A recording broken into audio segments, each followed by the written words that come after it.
Shabbat Shalom, everyone. It's a treat to be here with you this morning, to be able to share some Torah with you all. Now, I'm a pretty rational guy, I think, but one thing that I feel like a mystic about is the tracking of our year with the cycle of reading the Torah, the weekly parsha, and the way that it always seems to have something to say to the current moment.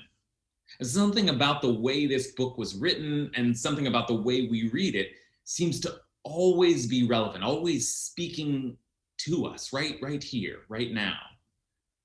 And so I can't help in this moment with the turning of the calendar year, I can't help feeling this moment alongside our closing of the book of Genesis and turning to begin the book of Exodus.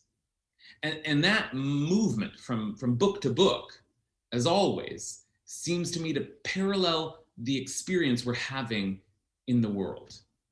Genesis, after all, is a book about families huddled together in their tents, trying to survive, pushing through personal struggles, and trying to live in harmony with one another.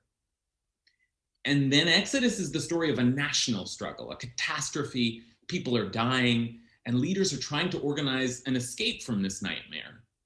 The book begins in terror, but there is hope on the horizon. So there's a lot of Torah here for us to meditate on. But the words I kept thinking about this week in this moment of turning from year to year and from book to book are not in the text of the Torah itself, but are spoken just after we finish reading the last parsha of any book of the Torah. Everyone rises, the reader, the Balkoreh, finishes the last verse, and then the congregation together says, Chazak, chazak, v'nitchazek, be strong, and we will be strengthened. And the Balkoreh repeats, Chazak, chazak, v'nitchazek, and we roll the Torah up. It's a magnificent moment of ceremony. But what is it there for? I mean, we do sometimes wish people strength in Hebrew with chazak ve'amatz, using language that God spoke to Joshua. Or we say, well done, you did that with strength. Chazak u'baruch. But chazak v'nitchazek, be strong, and we will be strengthened, is a unique formula just for this moment of completing a book of the Torah. So where does this tradition come from? I began to wonder. Well, I went looking, and I have to say, I couldn't find a direct source for the custom. If you know what it is, let me know. But it seems clear, at least, that it is inspired by a passage in the Talmud in Masechet Brachot. Tanu Rabbanan, our rabbis taught, Arba tzrichin chizuk. 4 things need strengthening, chizuk. 4 things, and then the list gets quickly compressed into 3 things that need strengthening: Torah, Tfilah, and Derech Eretz. Torah, prayer, and Derech Eretz is always hard to translate, but here it means something like social responsibility, taking care of one another. So those 3 things need strengthening. And then the Talmud provides a verse for each one, a proof text, and the word strength is in each of those verses, those 3 verses, and this seems to form the 3 units of chazak, v'nitchazek. Now, notice that these things are not things that bring strength, but things that need strengthening. Torah needs strengthening. Prayer needs strengthening. Social responsibility needs strengthening. But why is that so? And how does that work exactly? Well, the Talmud presents its teachings in a series of associations, like, oh, now that you've taught that, here's a related teaching. So this whole teaching of the things that need strengthening comes right on the heels of another teaching. And this is actually the piece that I really wanted to share with you. Amar Rabbi Chama b'Rabbi Chanina, Im ra'a adam she'itpalel v'lo na'ana, yachzor v'yitpalel. Rabbi Chama, son of Rabbi Chanina, said, if a person sees that their prayers have not been answered, what do you do if your prayers have not been answered? If a person sees that their prayers have not been answered, says Rabbi Chama, they should go back and pray again.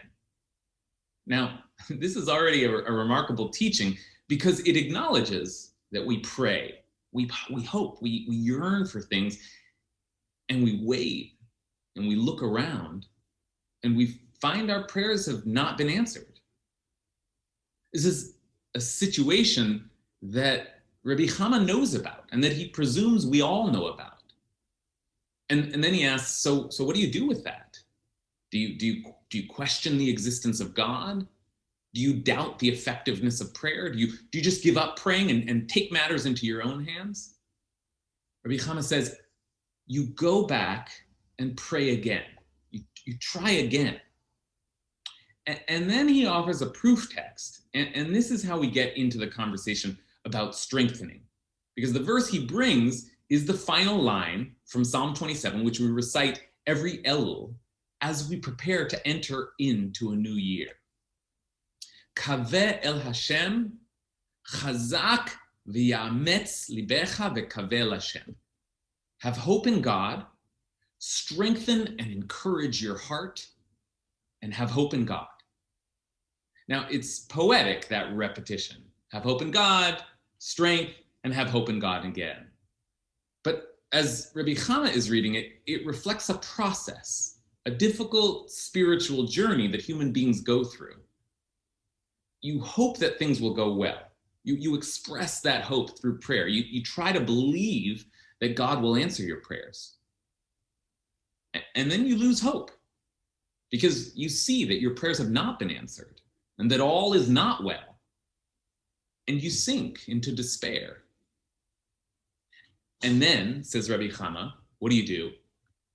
You pray again? But how can you pray again when you've lost all hope, when you no longer believe?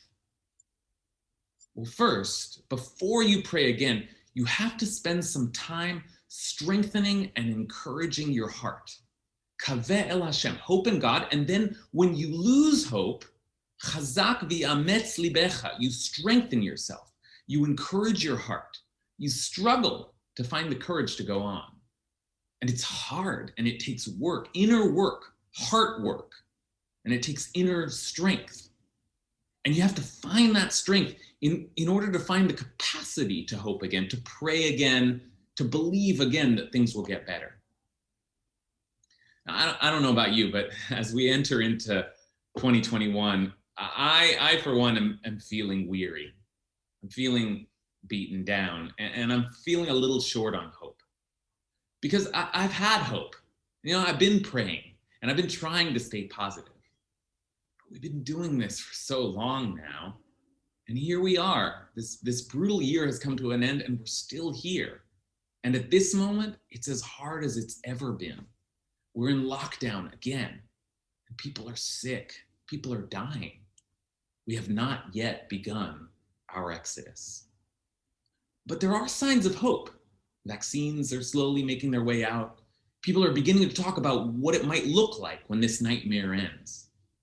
So we've got to keep praying, keep believing that we're going to get out of this.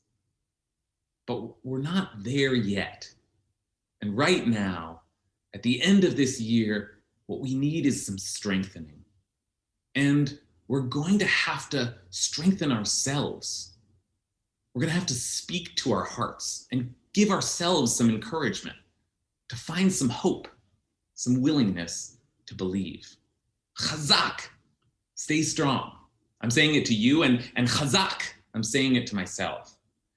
And if we stay strong, if we keep our resolve, as hard as it is, and we push through these last days of darkness, then we will find the capacity to pray again, to hope again. V'nit chazek, and then we will be strengthened. And then we will begin our exodus, our journey back to the place where we belong. So, Shabbat Shalom, a happy 2021. I wish you strength, I wish you courage, and I wish you hope.